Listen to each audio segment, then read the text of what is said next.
Selamat datang kembali di channel Yuda Media HD di segmen Buzzer RP bersama saya Abdul. Kita akan ngebahas satu momen politik dan ada yang unik dan lucu-lucu pastinya.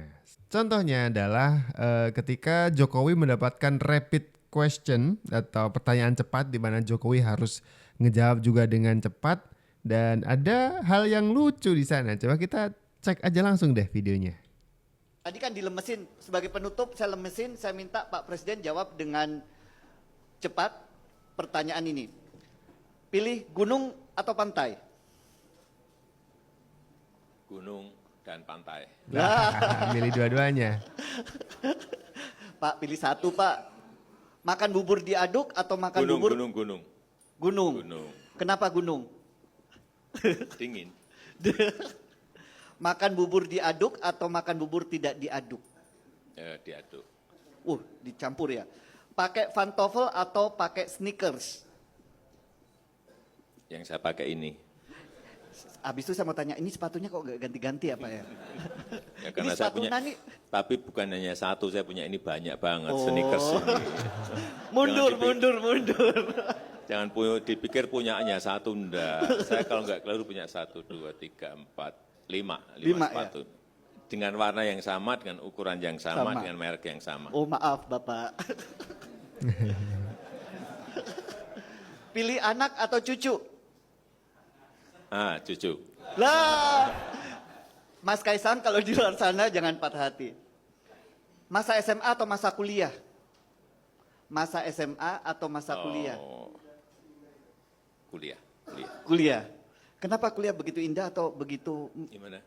Iya kan, apa ya? Mulai pacaran. Hei, Pak Jokowi. SMA nggak udah pacaran Pak? Ya sudah, tapi Lah, tapi di kuliah kan lebih ini ya. Oh, lebih. pacarannya ya pacaran. Gitu. Terakhir sebagai penutup, mencintai atau dicintai? Dua-duanya, Lah, nggak bisa satu itu, dua-duanya. oke, terima kasih Bapak Presiden. Oke, coba kita baca komentarnya nih. Sehat selalu Pak Jokowi. Ada selamat butar-butar. Pernyataan Presiden Jokowi sangat spesial. Hutasoid Margana. Kira-kira pacar Pak Jokowi dulu siapa ya? Coba komentar di bawah. Yang merasa jadi pacar Pak Jokowi pas waktu kuliah, pas sudah tua ya. Kemudian ada Anton Smart. Sneaker Pak Jokowi. Sneaker Pak, gimana sih? Sneaker Pak Jokowi. Sneaker Pak Jokowi, sneaker Pak. Oh minta dikasih sneaker. Cuman kita sempet aja mikir, kirain Pak Jokowi sneakernya cuma satu, itu aja gitu. Soalnya sama, ternyata punya banyak ya, ukuran yang sama, warna dan style yang sama, brandnya pun sama. Jadi jangan dikira ini presiden bos ya kan. Masa sepatunya cuma satu? Gak mungkin lah. Ngomongin soal politik dan politisi, saya ada satu figur politisi yang cukup unik. Tambah unik lagi adalah kabar terakhir beliau sudah mundur dari partai yang sudah dibesarkannya. Yusril Iza Mahendra. Yusril kemarin mundur dari posisi ketua umum Partai Bulan Bintang, PBB. Dia sudah menduduki kursi ketum sebanyak 3 kali gitu ya. Dan itu adalah salah satu orang yang membidani lahirnya partai ini. Kemudian ada isu, tapi belum dikonfirmasi sih. Katanya Yusril bukan cuman turun atau hengkang dari kursi ketumnya, tapi juga sekaligus hengkang atau keluar dari PBB-nya. Wah, ini menarik. Soalnya Yusril itu sudah sampai ke level mantan calon presiden waktu itu ya. Ada Gus Dur dan Megawati. Ada pokoknya zaman masih dipilih sama MPR ya waktu itu. Ini unik. Cerita uniknya lagi adalah selain sebagai ketum aktif di perpolitikan, Yusril ini juga sebagai ahli hukum begitu, dan tidak jarang elit-elit partai lain itu meminta tolong Yusril sebagai profesional untuk membantu kasus-kasus hukum mereka. Bayangin, kalian ketum partai PBB terus diminta untuk menolong misalkan ketum partai lain yang lagi punya kasus gitu. Kan gimana tuh? Dia harus menolong partai lain, elit partai lain yang sedang punya kasus, karena di satu sisi dia juga profesional sebagai lawyer kan gitu. Coba deh kita dengerin cerita tentang Yusril kali ini. Ya, Kan boleh menolak, walaupun advokat boleh dong menolak itu karena alasan-alasan politik begitu. bisa saja, bisa menolak, bisa tidak menolak. Tapi sebenarnya seorang advokat, ya, selama dia itu belum dilantik menjadi pejabat negara, oleh undang-undang tidak ada larangan apapun untuk dia menjalankan profesinya sebagai advokat. Jadi walaupun saya ini caleg, saya ketua partai, itu akhirnya terpulang pada saya juga. Apakah saya sanggup menangani perkara ini, dan yang pertama adalah apakah saya sanggup objektif atau tidak. Sebab ini bukan pertama kali saya menangani perkara politik ya. Saya pernah jadi pengacara Golkar, ya, konflik antara Pak Abu Rizal Bakri dengan Pak Agung Laksono. Pernah juga P3. Bahkan akhir-akhir ini saya menjadi lawyernya Osman Sabta, ya, ketua Partai Hanura. Jadi saya pun kadang-kadang bertanya-tanya juga, saya ini ketua partai, tapi ada konflik internal partai lain, saya diminta menjadi advokat. Ya, saya pikir ini merupakan satu kepercayaan kepada saya, karena jarang-jarang hal seperti itu terjadi.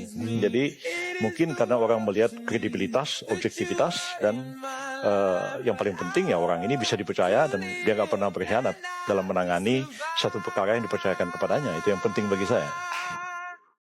Menarik. Jadi bayangkan, misalkan kalian lawyer gitu, tapi sekaligus ketua partai, ketum PBB gitu.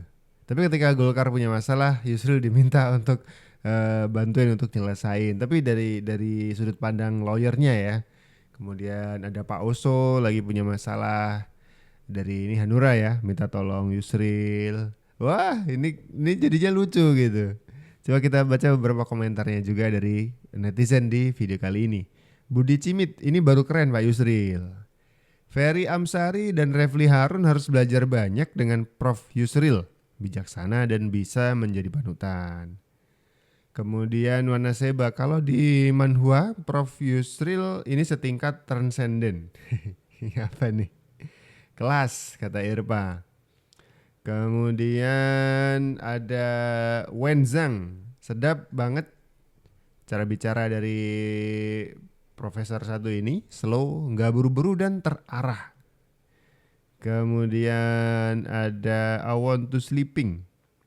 Tunjukkan keadilanmu dalam angket biar fakta yang menilai. Jangan lupa masih banyak langit lainnya. Ya kebetulan kan Prof Yusril jadi kuasa hukumnya 02. Dan sekarang memang sudah keluar atau turun kasta dari ketua umum. Dan bahkan isunya keluar dari PBB. Tapi yang terakhir belum terkonfirmasi itu. Next, kita akan bahas politisi lainnya yang gak kalah unik dan lucu. Yaitu Anies Baswedan yang pada saat Pilpres kemarin atau pas waktu kampanye itu aktif banget di medsos TikTok. Anies Rashid Baswedan, ibu-ibu, bila anak ucapkan selamat hari ibu, maka jawablah, tolong jangan korup ya nak. Ibumu tak ingin lahirkan koruptor. Oke. Ibu, nak, kalau udah besar jangan lupa balas budi orang yang sudah baik sama kamu. Jangan lupain jasa-jasa mereka yang udah baik sama kamu. Ingat, jangan lupa jangan sampai jadi kacang lupa sama kulitnya. Ada yang kayak gitu, ada. Ibu, kalau kamu pernah dibantu seseorang, jangan lupa berterima kasih ya nak. Jangan kacang lupa kulit ya nak. Jangan kacang lupa kulit. Indir Ada ya. yang kayak gitu, ada anjir. Ibu, sepusing-pusingnya kamu jangan curhat sama lukisan. Ya, ada sih teman gue juga ada kemarin kayak nggak sama lukisan sih, sama foto orang tuanya dia curhat. Ada, itu masih logik ya guys ya, masih logik. Kalau curhat di depan foto orang tuanya masih logik sih kalau menurut gue ya guys ya. Emang ada yang pusing kayak curhat sama lukisan, emang ada guys, emang ada. Pak Anies ya, yang sekarang diisukan untuk maju di Pilgub Jakarta. Bahkan nama Anies Baswedan muncul di rapat kerja DPD PDIP Jakarta. Muncul tuh, bakal diisukan, dipadu padankan dengan kader partai. Ahok, mana mau Ahok jadi wakilnya Anies. Atau mungkin Anies mau jadi wakilnya Ahok, nggak bisa. Karena kan kalau misalkan maju gubernur yang sudah pernah menjabat gubernur nggak bisa jadi wakil ya kan. Harus orang lain selain Ahok kalau misalkan PDIP mau nyalonin Anies gitu. Tapi kalau soal partai juga nih ada yang kemarin berperkara di MK soal perolehan kursi legislatif yang katanya ada kok nggak sesuai dengan hitungan kami gitu. Nah kemarin sempat protes tuh memperkarakan ke MK dan akhirnya kalah di MK. Hasil perolehan suara ini berbeda dengan tabulasi KPU yaitu sebesar. Kami ucapkan terima kasih kepada rakyat Indonesia, para ulama, kader simpatisan Partai Persatuan Bangunan yang telah memberikan amanah kepercayaan kepada Partai Persatuan Bangunan untuk mewakili aspirasinya secara politik dan konstitusional dalam pemilihan umum tahun 2024 yang lalu. Pada pemilu ini, P3 alhamdulillah mendapatkan kepercayaan dari rakyat Indonesia, dari masyarakat, dari skala nasional hingga ke tingkat kabupaten kota di seluruh Indonesia. Dalam perhitungan kami, dalam tabulasi kami, perolehan P3 adalah sebagai berikut, saya jelaskan kepada rekan-rekan media. Di tingkat kabupaten kota, perolehan suara P3 adalah 8.060.774 suara. Dengan keterwakilan kursi di tingkat kabupaten kota, yaitu 845 kursi di DPRD. Selanjutnya di tingkat provinsi, perolehan P3 adalah 6.379.085 suara dengan perolehan kursi 82 kursi di DPRD di tingkat provinsi. Kemudian di tingkat nasional, perolehan P3 adalah 6.343.868 dengan suara persentase yaitu 4,17%.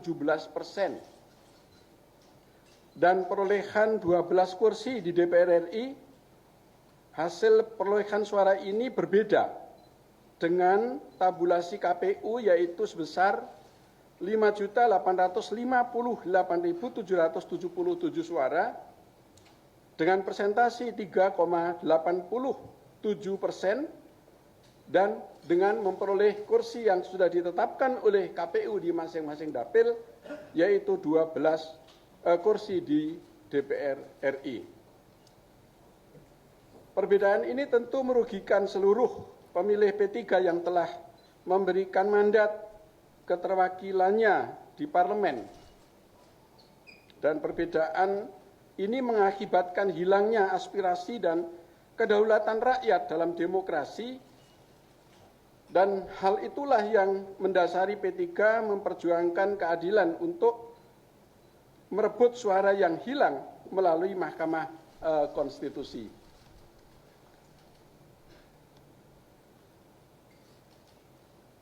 Sebagaimana rekan-rekan ketahui bahwa kemarin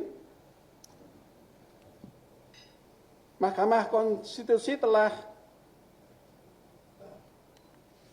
mengambil keputusan,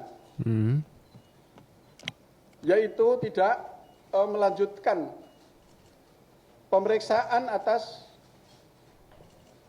perkara-perkara yang diajukan oleh Partai Persatuan Bangunan dalam hal yang terkait dengan parliamentary threshold, di mana di atas saya sampaikan bahwa perolehan suara Partai Persatuan Bangunan menurut versi tabulasi kami adalah 6.343.868 dan menurut KPU adalah yang tadi saya sampaikan 5.858.777.